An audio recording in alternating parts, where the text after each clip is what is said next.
Hi, my name is Simone Beller, and I'm a pre-nursing major at the University of Arkansas. I chose to take art history because of my own personal love for creating my own art. My piece of artwork is An Old Roadway by Georgia Ness, and it's located at the middle of Arkansas. The artist Georgia Ness became prominent in the Impressionist period in the late 19th century as an artist who defied standards by being transitory between movements. A big factor playing into the classification of Ness's artwork within these two movements was their desire to go back to nature and away from the destruction that industrialism caused.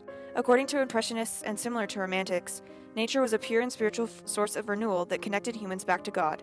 And Ness was educated at the Hudson River School, which is known for its association of nature with the divine. A stylistic goal of Ness's was to represent nature as closely to reality as how God created it to be. He, like many other Romantic artists, saw nature as a manifestation of qualities of heaven on earth. Ness was trained by art masters who also had this belief about nature and were probably the ones who inspired his own spiritual value of art.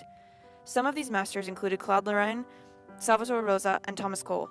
All in all, these masters inspired the desire in him to assimilate the more intimate qualities of nature into his artwork. There is a history to An Old Roadway that coincides with American history. The piece itself was painted in 1880, 15 years after the Civil War ended and 3 years after the Reconstruction.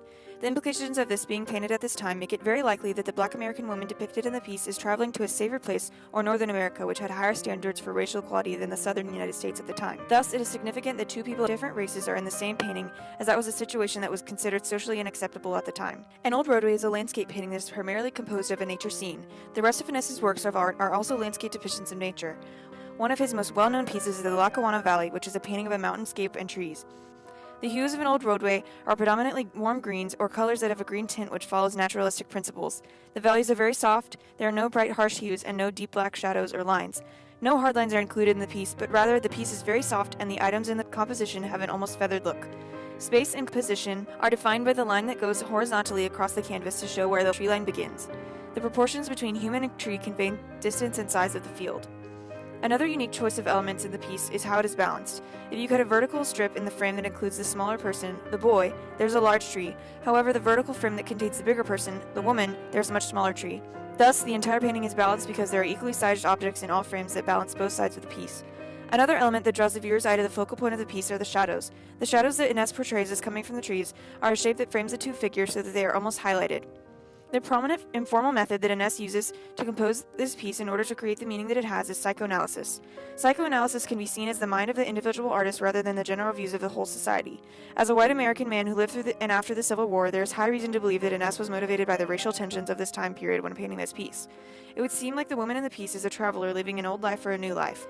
An Old Roadway follows Impressionism and Realism, although it is evident that the foundation is in Romanticism, which was a style Ness was influenced by at the Hudson River School. It is an accurate and realistic depiction of natural setting, but lacks the influence of industrialism. Ness traveled through Rome and Florence, where he received lessons from even more artists like William Page, who directed his artistic style more toward painting. A great number of factors played into how Ness developed this impressionistic style he's known for. After his death, an analysis of his 1,000 paintings led researchers to conclude that his specific style was impressionistic. Impressionism is characterized chiefly by short brushstrokes of bright colors and immediate juxtaposition to represent the effect of light on objects. A specific area of Impressionism that Ness utilized was tonalism, which typically includes a combination of atmospheric mist and natural hues. A famous example of tonalism is Nocturne in black and gold. In this painting, it is easier to understand the association with the natural and spiritual realms. Even in Ness's later paintings, he moves further away from real landscapes to things that have aspects of heavenly visage. Personally, I've been drawn to more naturalistic artwork that depicts nature because that style to me shows nature at its fullest potential. A lot of my personal motivations in life are based on the fact that I am enamored with nature and put spirituality and religion to be of very high importance in my life. Being someone who spends a lot of time outside, the lighting of the piece looks like it may have been at golden hour, the hour before sunset. This time is my favorite time of day, and the way the light cast shadows on the trees drew me in. Taking a closer look, I examined the focal point of the piece, which is a black woman and a little boy. I love this kind of painting because it is up to the viewer to decide what her and the boy's stories are. The main context clues I had in the first moment of seeing the piece are her cane, the sack she had slung over her shoulder, and the year that the piece was painted. These three clues led me to some understanding that the woman was on some sort of journey. As clear as it is that she is going somewhere, it is also evident that she has been somewhere. The painting was done 15 years after the Civil War, in a time where racial inequality and discrimination were at their peak.